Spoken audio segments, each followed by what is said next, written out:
Assalamualaikum warahmatullahi wabarakatuh. Alhamdulillahirabbil alamin wassalatu wassalamu alal mursalin wa ala alihi wa ashabihi ajmain. Kepada para santri rahimani wa rahimakumullah.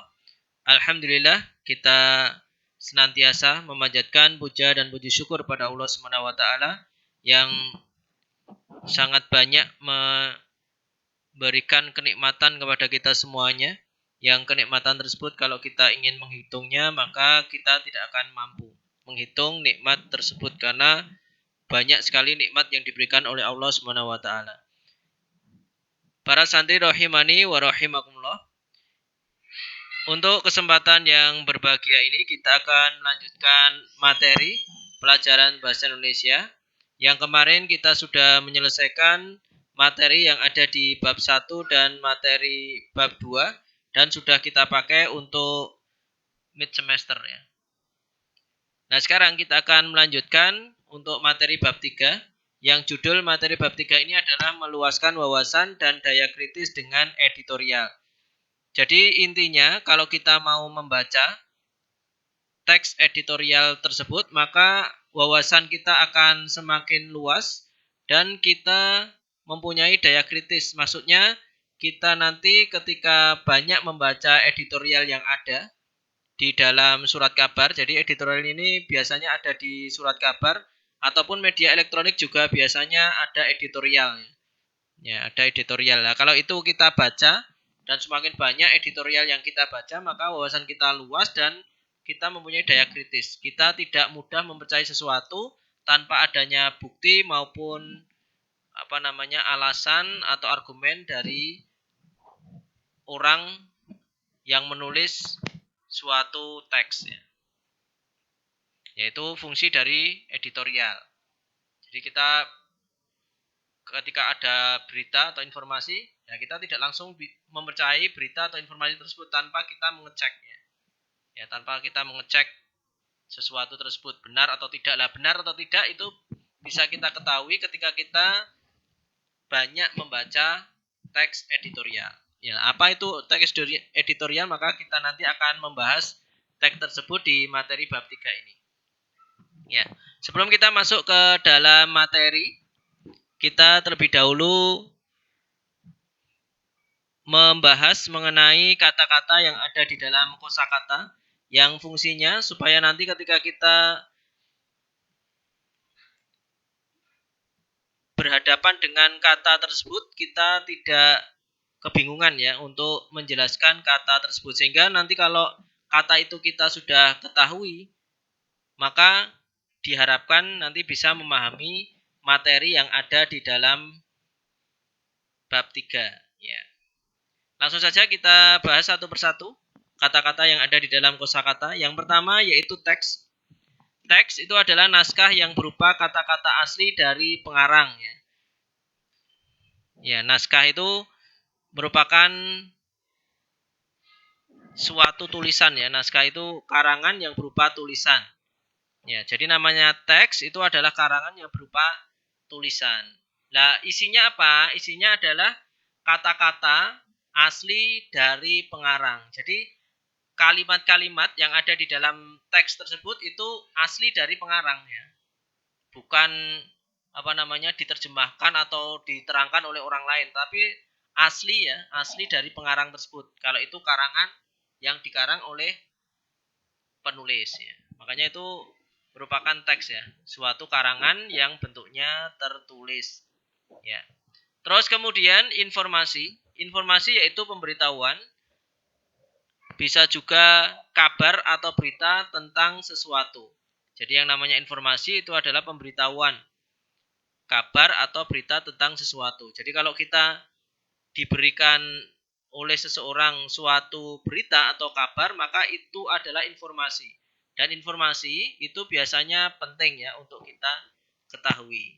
Ya, misalnya besok untuk KBM sudah tidak online lagi tetapi sudah offline atau KBM tatap muka. Nah, itu pemberitahuan yang penting ya untuk kita ketahui. Kalau kita tidak mau mendengarkan informasi tersebut maka kita akan ketinggalan ya sesuatu yang penting untuk kita. Ya, semuanya sudah pada masuk, kita masih di rumah. Karena kita tidak tahu informasi bahwa sebentar lagi KBM tidak online tetapi KBM tatap muka. Ya, seperti itu. Jadi, kalau ada seseorang yang menyampaikan informasi, maka kita harus mendengarkan dengan baik supaya informasi tersebut itu bisa kita pahami dan kita bisa mengambil inti dari informasi tersebut. Terus kemudian yang ketiga yaitu editorial. Editorial. Artinya yaitu artikel dalam surat kabar atau majalah yang mengungkapkan pendirian editor atau pimpinan surat kabar atau majalah tersebut mengenai beberapa pokok masalah. Editorial itu bisa disebut juga tajuk rencana. Jadi kalau kita mendengar istilah tajuk rencana, maka itulah editorial. Nah, editorial itu adalah artikel. Artikel itu tulisan, ya, tulisan. Tulisan yang berada di mana? Tulisan yang berada di dalam surat kabar atau majalah. Nah, isinya atau tulisan tersebut dibuat oleh siapa? Dibuat oleh editor atau pimpinan surat kabar atau majalah. Jadi yang membuat editorial itu adalah pimpinan dari surat kabar atau majalah tersebut. Nah, isinya apa? Isinya adalah permasalahan yang ingin dibahas oleh pimpinan surat kabar. Nah, itu biasanya di dalam surat kabar itu yang namanya editorial itu adalah artikel atau tulisan yang judulnya itu paling besar. Ya, jadi kalau kita membuka halaman pertama dari surat kabar, kok judulnya itu besar, maka itulah editorial. Nah, editorial itu intinya apa? Intinya adalah permasalahan yang hendak dibahas di dalam surat kabar tersebut. Berarti pimpinan surat kabar atau majalah itu tertarik dengan permasalahan tersebut. Ya, seperti itu. Ya, misalnya ada virus corona misalnya. Nah, itu kalau itu menarik untuk dibahas di dalam surat kabar tersebut, biasanya nanti editorialnya ya virus corona semakin meningkat penderita virus corona semakin meningkat. Ya, seperti itu. Di Jakarta kan semakin tinggi ya yang terjangkit virus corona. Nah, itu kalau pimpinan surat kabar itu tertarik untuk membahas permasalahan itu, maka dibuatlah judul tersebut ya. Ya, judul editorial tersebut. Ya, itu editorial. Terus kemudian yang selanjutnya yaitu surat kabar. Nah, apa surat kabar itu? Surat kabar adalah lembaran. Ya, lembaran bisa berarti kan satu ya, satu lembar itu bisa bentuk dari surat kabar itu satu lembar bisa atau berlembar-lembar. Makanya di sini lembaran-lembaran. Maka berarti banyak lembar. Lembaran-lembaran atau lembar kertas bertuliskan kabar atau berita dan sebagainya. Jadi lembaran-lembaran kertas itu isinya adalah kabar atau berita dan sebagainya. Terus kemudian terbagi dalam kolom-kolom. Nah, nanti kalau antum lihat di dalam surat kabar itu pasti bentuknya itu kolom-kolom. Jadi tidak vertikal itu tidak, tetapi terbagi kolom-kolom ya. Kolom-kolom itu dari atas ke bawah itu. Ya. Nanti kalau sudah selesai nanti di sampingnya dari atas ke bawah ya, kolom. Seperti itu. Nanti lihat sendiri ya. Di dalam surat kabar itu pasti bentuknya adalah kolom-kolom, tidak seperti karangan biasa. Ya. Kotak-kotak ya, kotak-kotak ke samping ya. Seperti itu. Terus kemudian terbit setiap hari atau secara periodik. Ya, jadi surat kabar itu ada yang terbit setiap hari, ada yang terbitnya itu mungkin seminggu, bisa juga sebulan. Ya. Tergantung pimpinan surat kabar itu ingin menerbitkan surat kabar itu berapa kali sehari atau berapa kali sebulan ya seperti itu. Ya. Kalau surat kabar mingguan ya berarti seminggu sekali. Berarti kalau surat kabar bulanan ya berarti sebulan sekali ya seperti itu. Periodik ya. Tidak setiap hari. Terus kemudian surat kabar ini ya, surat kabar seharusnya ini koran ya. Jadi surat kabar itu istilah lainnya adalah koran ya, koran. Jadi sama saja ya, surat kabar bisa disebut koran. Terus kemudian opini, ya opini itu adalah pendapat, pikiran, pendirian. Ya, jadi yang namanya opini itu pendapat seseorang. Jadi bisa opini itu benar, bisa juga salah ya. Ya, itu opini. Opini itu hanya pendapat saja, bisa diterima, bisa ditolak. Terus kemudian kalau fakta itu adalah hal atau keadaan, peristiwa yang merupakan kenyataan atau sesuatu yang benar-benar ada atau terjadi. Ya, jadi kalau fakta itu pasti, ya pasti benar ya. Namanya fakta, pasti terjadi. Ya, namanya fakta atau kenyataan. Ya, seperti itu. Dan informasi yang baik itu adalah informasi yang mengandung di dalamnya fakta-fakta. Ya, seperti itu. Terus kemudian masyarakat, ya masyarakat yaitu sejumlah manusia dalam arti seluas-luasnya dan terikat oleh suatu kebudayaan yang mereka anggap sama.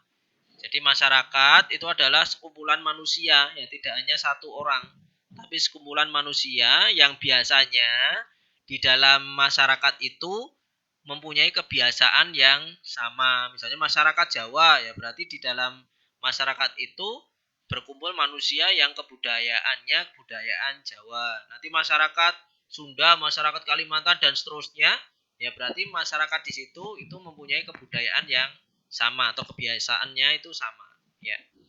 Terus kemudian kritis. Ya, kritis itu artinya bersifat tidak lekas percaya. Jadi kalau seseorang itu mempunyai daya kritis yang tinggi, maka ketika ada informasi itu tidak langsung dia percayai. Ya, dia cari ya informasi yang lain yang semisal apakah benar ya informasi tersebut. Ya, itu namanya kritis ya. Tidak mudah percaya. Terus bersifat selalu berusaha menemukan kesalahan atau kekeliruan. Ya, misalnya ada informasi ini, informasinya benar atau tidak ya. Nah, seperti itu. Itu kalau daya kritisnya itu tinggi, ya, seperti itu. Itu pasti ditanyakan ya. Atau diteliti dulu, ini ada kesalahan atau tidak informasi itu. Ya. Terus tajam dalam penganalisaan. Jadi dia teliti ya. Ya. Semakin tinggi daya kritis seseorang, maka semakin tinggi ketelitian dari orang tersebut. Ya. Dan dia menanyakan itu pertanyaan-pertanyaan yang mendetail ya. Ya, mungkin kita tidak memikirkan pertanyaan itu, orang yang daya kritisnya tinggi itu menanyakan hal tersebut. Ya, seperti itu. Itu tajam dalam penganalisaan. Ya, kritis. Terus kemudian pro kontra, artinya setuju dan tidak setuju. Pro itu setuju, kontra itu tidak setuju. Terus kemudian struktur, yaitu cara sesuatu disusun atau dibangun. Bisa disebut struktur itu adalah susunan, bisa juga bangunan. Ya. Jadi struktur yaitu berarti susunan. Ya. Struktur karangan ya berarti susunan karangan. Karangan itu disusun oleh apa saja? Ya, seperti itu. Kalimat-kalimat, kata, ya, seperti itu paragraf dan seterusnya. Terus kemudian kebahasaan, yaitu hal-hal yang berkaitan dengan sistem lambang bunyi yang arbitrer atau disepakati. Ya, jadi yang namanya kebahasaan itu kesepakatan dari ahli bahasa, misalnya, oh ini kata yang baku, oh ini kata yang tidak baku, itu namanya kesepakatan. Kalau sudah disepakati ya berarti itu merupakan unsur kebahasaan, sesuatu yang harus harus diyakini oleh orang lain. Ya, di KBBI itu kan kesepakatan itu. Kesepakatan dari ahli bahasa. Titik koma itu harus berada di sini, titik harus berada di sini, itu kesepakatan ya. Kesepakatan dari ahli bahasa. Terus kemudian kebahasaan yaitu yang digunakan oleh anggota suatu masyarakat untuk bekerja sama, berinteraksi dan mengidentifikasikan diri. Ya. Jadi namanya kebahasaan itu ya digunakan untuk komunikasi, terus kemudian untuk mengidentifikasikan diri, misalnya Indonesia. Kalau dia itu orang Indonesia ya biasanya bahasanya bahasa Indonesia. Ya, seperti itu kebahasaan. Ya. Ini mungkin untuk penjelasan dari kosakata ya, kosakata. Terus kemudian kita lanjutkan ya, kita lanjutkan untuk sebelum materi ya, ada pengantar ya. Jadi peristiwa-peristiwa besar yang menyangkut kepentingan umum seringkali menjadi bahan pembicaraan banyak orang. Jadi misalnya ada suatu kejadian yang itu menyangkut masyarakat secara luas, maka permasalahan itu biasanya menjadi bahan pembicaraan banyak orang. Ya, jadi orang itu banyak membicarakan peristiwa, terus misalnya kebakaran itu ganjil atau kebakaran itu ada kejanggalan. Ya, misalnya kebakaran gedung kejaksaan di Jakarta. Itu karena ada kejanggalan maka masyarakat itu banyak membicarakannya. Gedung kejaksaan itu kebakaran dan kebakarannya itu seperti ada yang menyengaja membakar misalnya. Karena awalnya di lantai 6 tetapi langsung merembet ke lantai bawahnya. Padahal api itu sifatnya itu ke atas. Kok ini dari atas ke bawah. Nah, itu berarti janggal. Makanya biasanya masyarakat itu banyak membicarakan hal seperti itu ya. Nah, nanti di koran itu banyak dibahas masalah itu. Nah, biasanya itu menjadi topik utama, itulah editorial ya. Gedung kejaksaan terbakar ya, misalnya seperti itu. Ya. Demikian juga di media ya, peristiwa atau masalah-masalah demikian juga di media massa, peristiwa atau masalah-masalah juga diulas di dalamnya. Jadi kalau misalnya di masyarakat itu ada kejadian yang yang besar, yang penting, maka biasanya di media massa itu biasanya juga membahas hal tersebut. Bahkan tidak hanya membicarakan permasalahan itu, bahkan di dalam media massa itu ada solusi atau jalan keluar untuk menghadapi permasalahan itu. Bisa juga ada di dalamnya saran-saran penyelesaian dari permasalahan itu. Ya. Misalnya ketika gedung kejaksaan itu terbakar, ya saran dari editor surat kabar itu sarannya ya serahkan kepada pihak kepolisian atau serahkan kepada siapa yang lebih berwenang ya seperti itu. Itu namanya saran-saran. Terus kemudian yang nomor 2, membaca editorial bukan hanya sekedar membaca berita. Banyak manfaat yang dapat kita peroleh. Tidak hanya sekedar mengetahui fakta-fakta, namun dapat memperoleh informasi-informasi lain seperti pendapat, masalah-masalah beserta solusinya, serta simpulan-simpulan penting lainnya. Jadi ketika kita membaca editorial, di dalamnya itu tidak hanya permasalahan yang dibahas di situ, tetapi editorial itu banyak sekali isinya. Ya, isinya ya ada pendapat dari editor atau pimpinan surat kabar. Terus kemudian masalah-masalah yang dibahas, berikut solusinya untuk menghadapi permasalahan tersebut. Terus bisa juga simpulan-simpulan penting. Ya, kesimpulannya gedung kejaksaan itu patut ya diduga dibakar oleh seseorang. Nah, seperti itu. Maka seharusnya polisi bisa menuntaskan ya kasus kebakaran gedung kejaksaan tersebut. Karena kalau tidak, nanti masyarakat menjadi tidak percaya dengan institusi kejaksaan maupun kepolisian. Misalnya seperti itu, karena diduga ada kesengajaan. Ya, seperti itu. Itu yang nomor 2. Terus kemudian yang nomor 3, editorial di dalam surat kabar biasanya terletak di halaman pertama dan menggunakan judul yang ukuran hurufnya lebih besar daripada tulisan yang lainnya. Ini tambahan dari Ustadz ya, supaya antum itu mengetahui bahwasanya editorial itu terletak di dalam surat kabar di halaman pertama dan menggunakan judul yang fontnya atau ukuran hurufnya itu besar dibandingkan yang lainnya. Ya, seperti itu. Ya, ini seputar editorial ya sebagai pengantar ya. Ya, mungkin demikian yang bisa kita bahas pada kesempatan kali ini. Mudah-mudahan apa yang kita bahas tadi bisa bermanfaat untuk kita semuanya dan bisa kita pahami. Jika ada yang belum dipahami dari materi yang baru saja kita bahas, bisa bertanya di nomor WA ini. Demikian kita tutup dengan doa kafaratul majelis. Subhanaka Allahumma wa bihamdika Asyhadu alla ilaha illa anta astaghfiruka wa atubu ilaik. Assalamualaikum warahmatullahi wabarakatuh.